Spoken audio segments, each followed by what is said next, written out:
Mabuhay!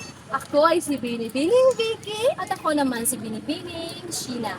Sa araw nito ay tatalakayin natin ang mga kagamitan sa paglilinis at pag-ayos ng sarili. Handa na ba kayo? Mga bata, meron akong larawan dito at ang gagawin niyo lamang ay sasabihin kung ano ang ipinapakita ng larawan. Ano ang ipinapakita ng larawan na ito? Tama! Ito ay suklay. Ang suklay ay ginagamit para mapanatiling maayos ang ating mga buhok. Ano naman ang ipinapakita sa pangalawang larawan? Tama! Ito ay sipilyo. Ang sipilyo ay ginagamit para maging malinis at healthy ang ating mga ngipin.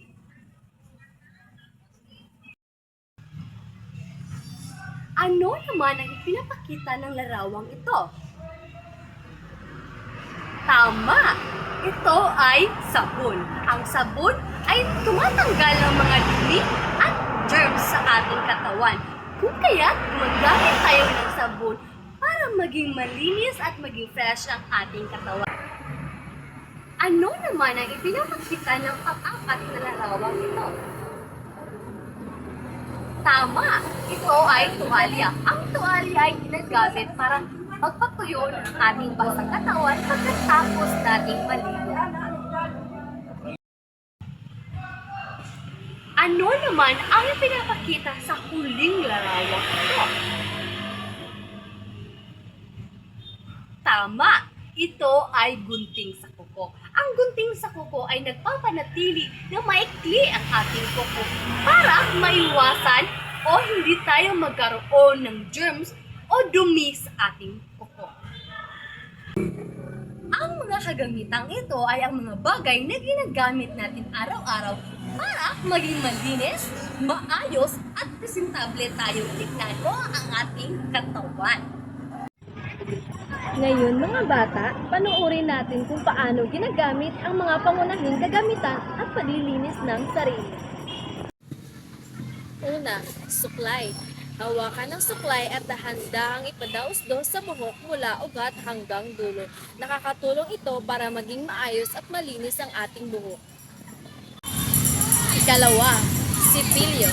Lagyan ng toothpaste ang sipilyo at dahan-dahang isipilyo ang ngipin.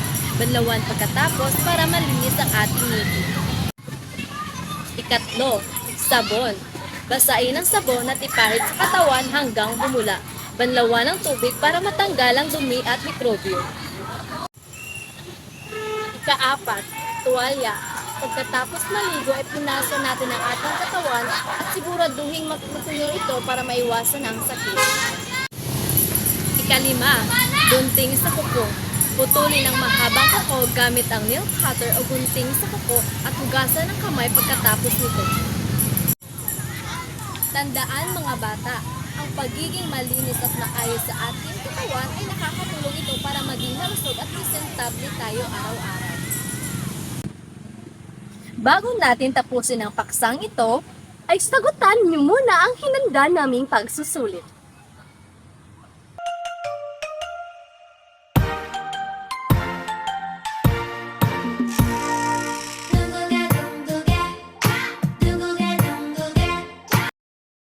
Salamat sa pakikinig mga bata. Hanggang sa muli!